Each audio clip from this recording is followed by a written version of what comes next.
subtopiknya itu ketidakseimbangan mesin yang berputar. Nah, apa getaran paksa yang terjadi pada gerak rotasi itu biasanya disebabkan oleh ketidakseimbangan dari mesin-mesin yang berputar.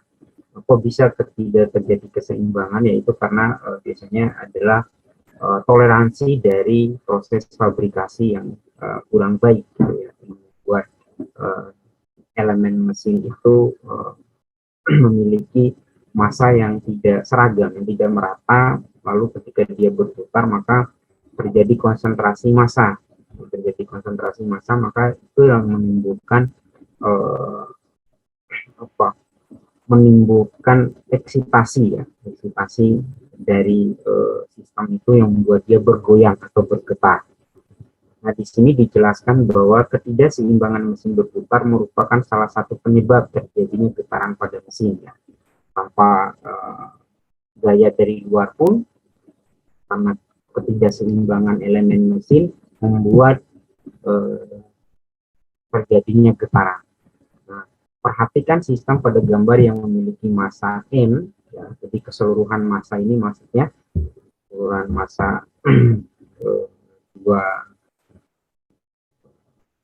berdua mesin yang berputar, kemudian ada redaman, ada pegas, keseluruhan sistemnya itu, ya tentu bukan pegas yang nyata, ya, idealisasi dari kelenturan dari penopang atau dudukan dari sistem tersebut. Nah, ada massa, kemudian ada massa eksentris. Nah, massa eksentris inilah yang tadi yang menyebabkan terjadinya getaran itu, berupa massa yang tidak seragam, ya.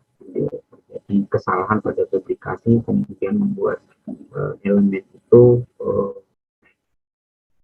cacat, gitu ya, membuat massanya tidak seragam di seluruh dimensinya. Nah, di sini disimbolkan sebagai titik hitam itu, ya, ditandai dengan titik hitam itu adalah posisi massa eksentris, kemudian memiliki massa M/2. Tentu ketika dia berputar, maka Anda masih ingat ketika di pelajaran fisika, baik mulai dari sekolah dasar atau sekolah SMP, SMA, kemudian diberi lagi di fisika awal, itu ada yang namanya gaya sentrifugal. Gaya sentrifugal itu gaya yang yang ketika sebuah objek itu memutari sebuah titik, maka ada kecenderungan dia akan terpental keluar, ya, terpental keluar. Itu yang dimaksud dengan gaya sentrifugal. Nah, gaya sentrifugal ini tentu Anda bisa membayangkan ketika dia ini berputar, artinya ada gaya yang arahnya keluar, yang artinya itu akan mengganggu keseluruhan sistemnya. Misal katakanlah ini arahnya ke sini, ya, ke sini, maka kalau diuraikan komponen-komponen gayanya, maka ada arah yang resultannya ke bawah atau ke arah vertikal, ada yang ke kiri atau ke kanan ke arah horizontal. Nah, itu gaya sentrifugal itu membuat dia menarik posisi yang harusnya pada posisi statis benda itu. Nah, karena ada gaya sentrifugal itu membuat sistem itu berpindah posisinya, atau dalam bahasanya di sini adalah defleksi, terjadi defleksi dari posisi awal karena adanya massa eksentris yang berputar itu. Nah, ini adalah skematik gambar dari suatu sistem yang dimana ada massa eksentris berupa titik hitam itu disimbolkan di sini. Dari sini kita ingin melihat persamaan geraknya, seperti ini. Biasanya dalam getaran, setelah kita mengetahui gaya-gaya seperti itu, maka bagaimana dengan persamaan geraknya?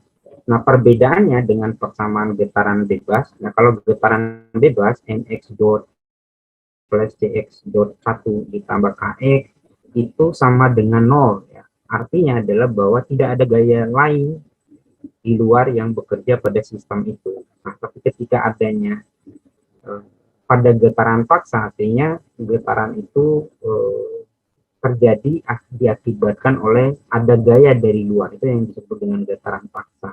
Nah, gaya dari luar yang menyebabkannya pada sistem ini yaitu gaya dari massa yang tidak seimbang ini atau massa eksentris, massa pengganggu ini. Nah, untuk rumus gaya sentrifugal sendiri kan Anda masih ingat bahwa massa dikali dengan jarak dari objek tersebut dari titik pusat putarannya, kemudian dikali dengan kecepatannya dikuadratkan. Nah, kalau dalam hal ini kita terjemahkan rumus gaya sentrifugal itu yang massanya adalah M ini ya, massa dari benda hitam ini, kemudian E-nya ini adalah jari-jarinya ya, dari titik pusat ke massa eksentris tersebut, kemudian kecepatannya adalah kecepatan sudut ya, dikuadratkan. Kemudian sin omega t ini adalah frekuensi dari putarannya, frekuensi gelombang dari putaran mesin tersebut. Nah, maka ini kita peroleh persamaan geraknya atau equation of motion gitu ya, persamaan gerak dari sistem itu. Nah, kalau diselesaikan solusi persamaan gerak, jadi kita akan memperoleh respon-respon getaran. Di sini respon pertama ya tentu saja kita ingin tahu posisi massa atau perpindahan massa pada saat T ya, pada saat waktu tertentu. Persamaannya seperti ini, yaitu X pada saat T itu sama dengan X sebesar, itu adalah amplitudo, dikali sin omega T dikurang dengan sudut fasa. Lalu bagaimana mencari amplitudo dan sudut fasanya? Ya, ini diberikan persamaannya, amplitudonya seperti ini, ada K, konstanta ekuivalen pegas dari sistem tersebut, kemudian ada M, itu M besar di sini untuk membedakan antara massa dari sistem dan massa eksentris atau massa yang tidak seimbang tersebut. Nah, M kecil itu adalah massa eksentris, kemudian M besar adalah massa keseluruhan dari sistem. Kemudian ada E, itu adalah jarak yang tadi ya, jarak antara titik pusat ke massa eksentris. Kemudian ada frekuensi dari getarannya, omega kuadrat, dan saya kira simbol-simbol yang lain sudah sangat familiar ya, ada C, konstanta redaman, kemudian ada sudut fasa. Untuk menghitung persamaan ini kita perlu sudut fasanya adalah ini tangen min 1, kemudian variabel-variabelnya itu sangat sudah kita tahu, sudah kita ketahui bersama ya, tidak ada variabel baru ya. C itu adalah konstanta redaman, omega itu adalah frekuensi gaya, kemudian K itu adalah konstanta ekuivalen pegas, kemudian M itu adalah massa dari sistem.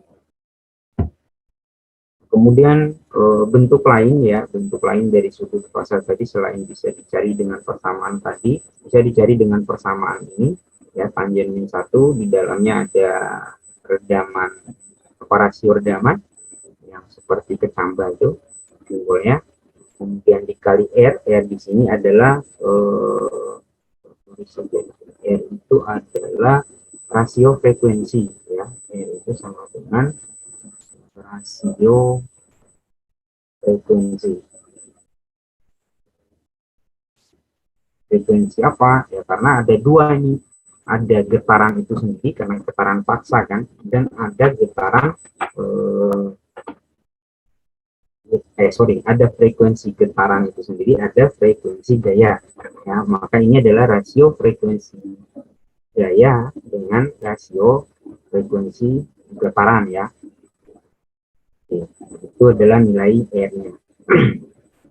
Kemudian parameter lain yang sangat membantu dalam analisis itu adalah bentuk non dimensi ya, di mana rasio massa dari sistem itu dikali dengan refleksi atau amplitudonya terhadap massa eksentris dikali dengan jarak. Ini kan bilangan ini menjadi bilangan non dimensi karena satuan mx yang atas itu akan sama dengan satuan yang bawah, itu sama dengan ini. Nah, ini saya beri keterangan bahwa m itu adalah massa sistem, m kecil adalah massa eksentris, E adalah jarak massa eksentris ke pusat.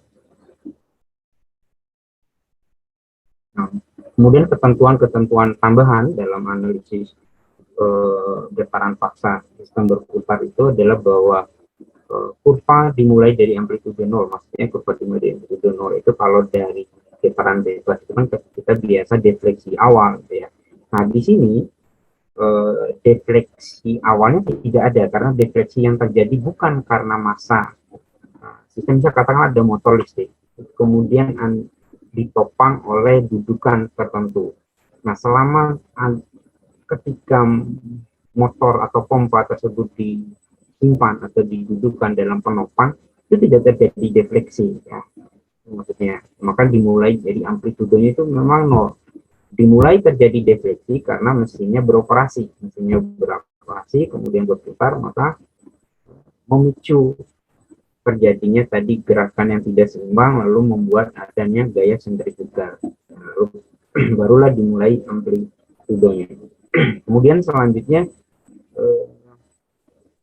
di sini sama seperti kasus-kasus lain bahwa rendaman itu berperan untuk menghindari terjadinya amplitudo yang tinggi. Kemudian yang ketiga, pada kecepatan dengan harga omega yang sangat tinggi, artinya putaran mesin itu sangat tinggi, nilai Nx per Ne menjadi berharga sama dengan 1. Dan pengaruh dari seberapa pun besar harga rendaman sudah dapat diabaikan. Artinya tidak boleh terlalu tinggi nilai omeganya itu ya, sehingga nanti sekuat apapun rendamannya itu tidak akan berarti. Kemudian ketentuan tambahan yang keempat adalah terkait dengan amplitudo maksimum. Ada amplitudo di mana sebuah sistem itu seberapa sih, misal kita menentukan amplitudo maksimumnya itu katakanlah 15 cm gitu ya, sementara amplitudo yang diizinkan dalam sistem itu harus 10 gitu ya. Maka kita harus membuat analisis tambahan, nanti ada kita ilustrasikan di soal. Di sini amplitudo maksimum itu terjadi pada saat R sama dengan 1. Pada saat R sama dengan 1 atau ketentuannya ini adalah Nx per Ne maksimal itu pada saat 1/2 rasio redaman dikali dengan akar 1 min rasio redaman dikuadratkan. Ini sudah saya tulis ulang, ya sama dengan rasio frekuensi. Nah, kemudian yang terakhir, ketentuan tambahannya adalah bahwa gaya yang ditransmisikan ke penopang atau dudukan mesin yang berputar dapat ditentukan dengan persamaan berikut. Nah, tadi kan gaya apa yang membuat dia bergetar itu kan gaya dari pompa itu sendiri gitu ya, atau gaya dari mesin itu sendiri. Ketika dia didudukan, maka dudukannya pun menerima gaya. Maka untuk menghitung gaya dari yang disebabkan oleh putaran tadi itu bisa dihitung dengan persamaan ini. Di mana nilai mutlak dari gaya tersebut itu sama dengan massa eksentrisnya dikali dengan titik pusat massa eksentris, itu jarak titik pusat dengan massa eksentris, kemudian omega dikuadratkan, kemudian dikali dengan variabel-variabel seperti 1 ditambah 4 rasio redaman dikuadratkan, R rasio frekuensi dikuadratkan dibagi dengan 1 min R rasio frekuensi dikuadratkan lagi ditambah 4 rasio redaman dikuadratkan dan rasio frekuensi. Ya, jadi tidak ada variabel baru, ya variabel itu saja untuk mencari gaya yang disebabkan putaran mesin ke penopangnya.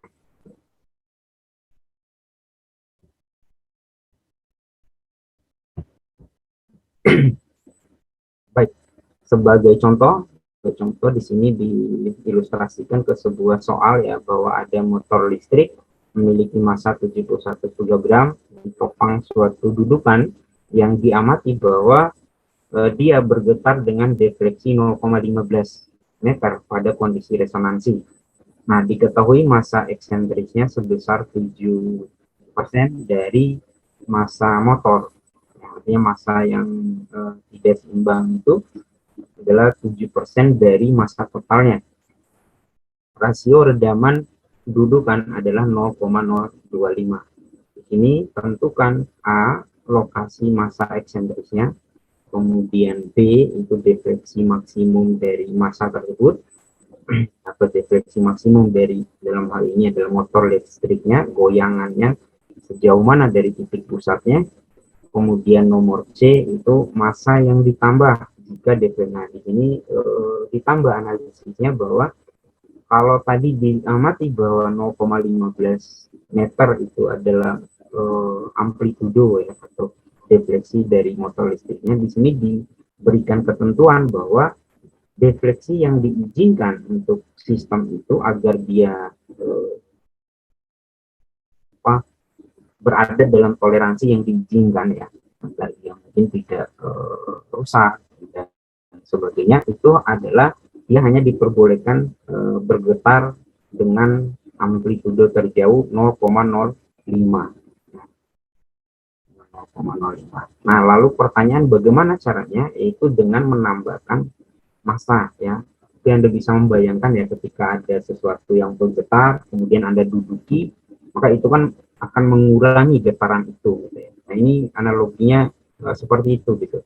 Jadi ada sebuah massa yang bergetar, kemudian kita ingin tambah massa ke sistem itu untuk menekan getaran itu biar tidak terlalu bergetar lebih besar, jadi biar getarannya lebih redam, kita tambah massa. Nah, di sini ditanyakan berapa massa yang harus ditambahkan agar defleksinya 0,0.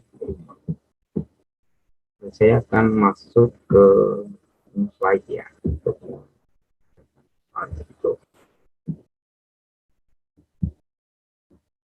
Kalau ya, dilihat ya dari data-data yang diberikan itu ada